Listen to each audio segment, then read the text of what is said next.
सबका बहुत बहुत स्वागत है। आज फिर एक नई कहानी लेकर आई हूँ। कहानी चाइना की लोक कथाओं में काफ़ी प्रसिद्ध है। बहुत लोगों ने यहाँ भी इस कहानी को हिंदी में रूपांतर कर कर साझा किया हुआ है। कहानी है प्रेम की दवा। जी अपने माँ बाप की इकलौती बेटी थी और बहुत लाडली थी। उसके माता पिता के पास धन दौलत की कोई कमी ना थी, इसलिए जी ने कभी कमी और उपेक्षा और इस इन सारे शब्दों को कभी महसूस नहीं किया था। उसको नहीं पता था कि दुख दर्द तकलीफ होती क्या है। वो अपने माँ बाप के सामने जो भी कहती, उसकी हर उस मनमानी पूरी कर दी जाती। वक्त के साथ जी बड़ी हुई और उसने विश्वविद्यालय में दाखिला लिया।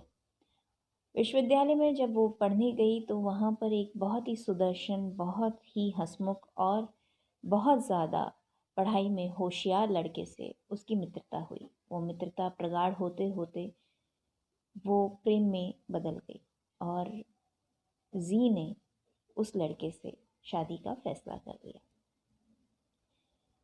जी के माता पिता ने उसको समझाया कि जी, जिस लड़के को तुमने पसंद किया है उसमें कोई कमी नहीं है, फिर भी तुम उसके साथ प्रणय सूत्र में नहीं बंध सकते। जी ने पूछा क्यों? तो उन्होंने कहा क्योंकि जिस धन दौलत ऐशो आराम की तुम्हें आदत हो गई है, वो फिलहाल तुम्हें वो नहीं दे सकता। हो सकता है कि वक्त के साथ वो उस जगह पहुंच जाए, पर अभी नहीं दे पाएगा और उसके इस संघर्ष के रास्ते में तुम उसका साथ दे पाओ, इतनी परिपक्वता तुम्हारे अंदर नहीं है। जी जिद पर अड़ गई कि उसने अगर शादी करनी है तो उसी लड़के से जिसका नाम मैं शायद बताना भूल गई, उसका नाम हुआन था, कि मैं हुआन से ही शादी करूंगी, वरना मैं शादी ही नहीं करूंगी।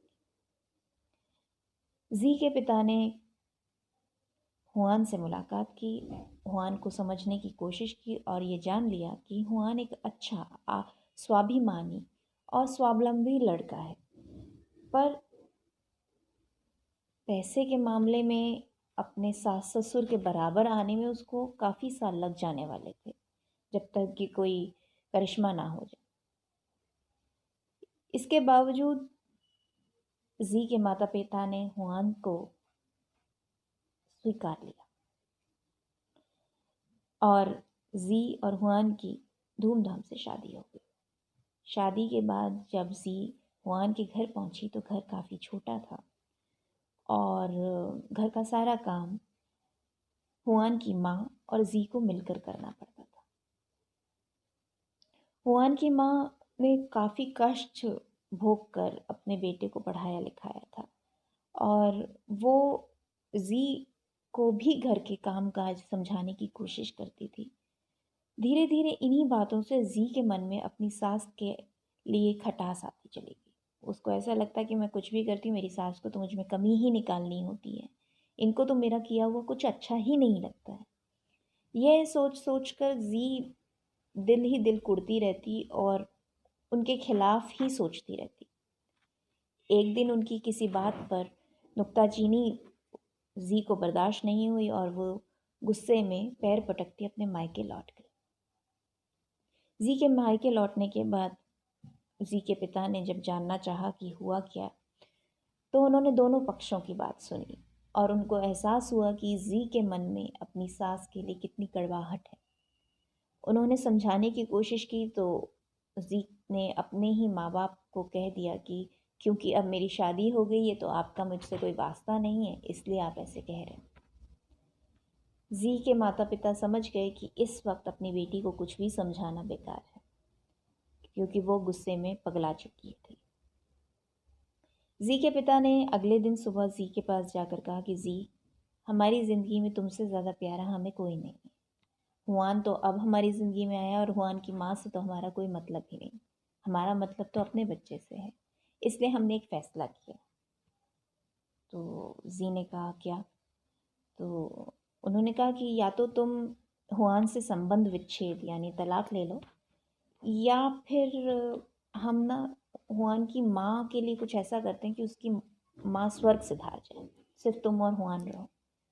जी ने कहा मैं हुआन से बहुत प्यार करती हूँ, हुआन बहुत अच्छा है, अगर उसकी माँ हमारे बीच में ना हो तो हम दोनों बहुत खुशी खुशी सुखी सुखी रहेंगे।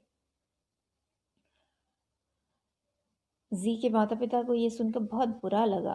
उनको लगा कि अब अगर जी का कोई भाई होता और उसकी पत्नी इस तरीके की सोच रखती तो शायद जी को समझ में आता कि ये कितनी गलत सोच है, पर अभी हम जी को ये बात नहीं समझा सकते।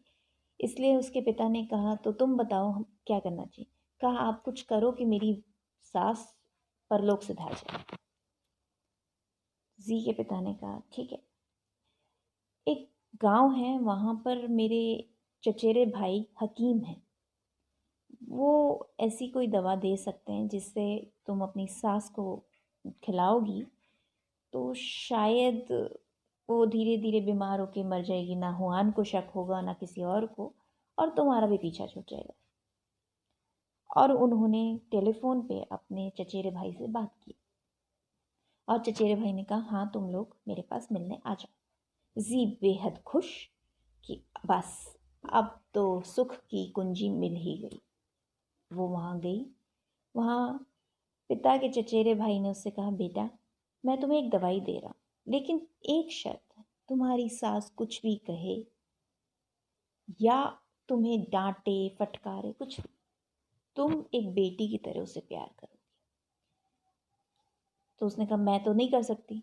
कहा नहीं, तुम्हें सचमुच नहीं करना है, तुम्हें नाटक करना है, ताकि जब भी तुम उनके खाने में ये जो मैं तुम्हें दे रहा हूँ पुड़िया ये मिला के खिलाओगी तो किसी को शक नहीं होगा और 6 महीने में तुम्हारी सास चली जाएगी।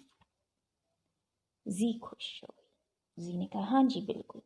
कहा पर शर्त यही है कि तुम एक बार भी ऐसा बर्ताव नहीं करोगी जो अप्रिय हो।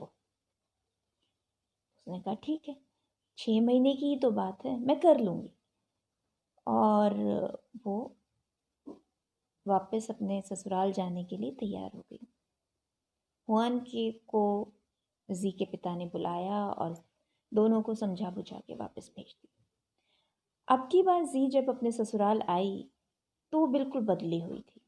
अपनी सास के प्रति उसके दिल में बेहद प्यार आता था। वो अपनी सास को प्यार से खाना बना के खिलाती थी, जो वो सिखाती थी उसको मन से सीखती थी, उनसे घर परिवार सब बातें सुनती थी।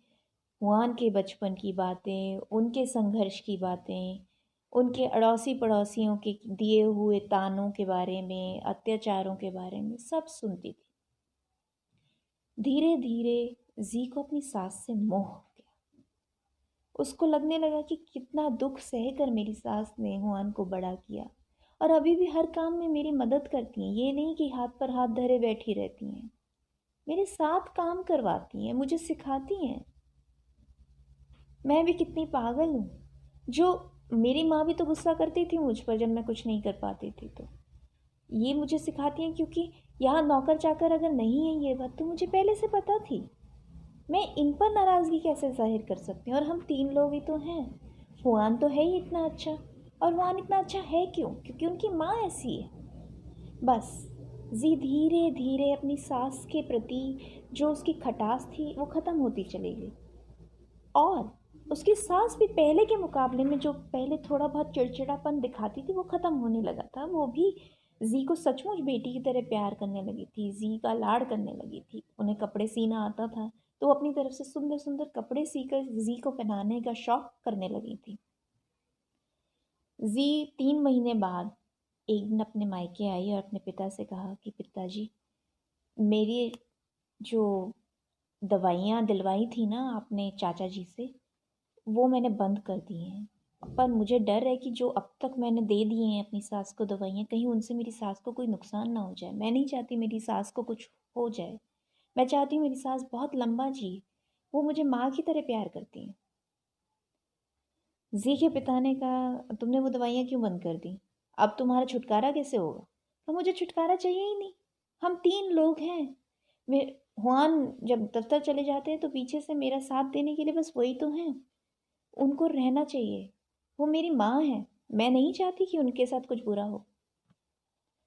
जी के पिता ने कहा अभी 3 महीने पहले ही तो तुम कह रही थी वो मर जाएंगी तो सारा पीछा छूट जाएगा मेरा। अब अब तुम्हारी बात बदल गई। मेरे बस की नहीं है तुम्हारे लिए रोज रोज ये नाटक सहना। जी हार मनुहार करने लगी कि पिताजी मेरे से गलती हो गई, आज के बाद कभी ऐसी गलती नहीं होगी। जी के पिता मुस्कुराए।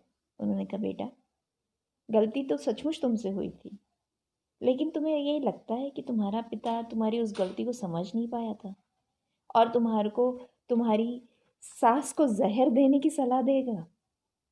जो दवाइयों की पुड़िया तुम्हें दी गई थी वो उनको हृष्ट पुष्ट बनाने के लिए, उनकी सेहत बनाने के लिए दी गई थी, ताकि वो भी तंदुरुस्त हो जाएं और तुम्हारी ज़्यादा से ज़्यादा मदद कर सकें। और तुम्हें उनके साथ जो प्यार का नाटक करने के लिए कहा गया था उसका सबसे बड़ा कारण यही था कि उस नाटक को करते करते तुम उनके पास जाने की कोशिश तो करोगे, उनकी बातें तो सुनोगी, उनको जानोगी समझोगी। दो इंसान अगर एक दूसरे को जानने समझने की कोशिश करते हैं और प्रेम भाव से बात करते हैं, धीरे धीरे वो प्रेम भाव उनके स्वभाव में आ जाता है। और यही तुम्हें, अगर तुम्हारी माता या मैं समझाता तो तुम नहीं समझ पाती, क्योंकि तुम अड़ गई थी। इसलिए हमने तुम्हारे साथ ये खेल खेला। जी थोड़ा सा गुस्सा हुई, थोड़ा सा रूठी, पर फिर उसके बाद अपने माँ बाप के गले लग गई। उसने कहा, शुक्रिया आपका कि आपने मुझे ना सिर्फ एक पाप करने से बचाया बल्कि ये भी समझाया कि परिवार का सबसे बड़ा, सबसे मीठा हिस्सा प्यार है। हम सब लोग एक साथ एकजुट, चाहे अमीर हो चाहे गरीब, रह सकते हैं, बशर्ते सब लोग एक दूसरे से प्यार रखें। प्रेम ही सबसे बड़ी दवा है सबकी। धन्यवाद। नमस्कार।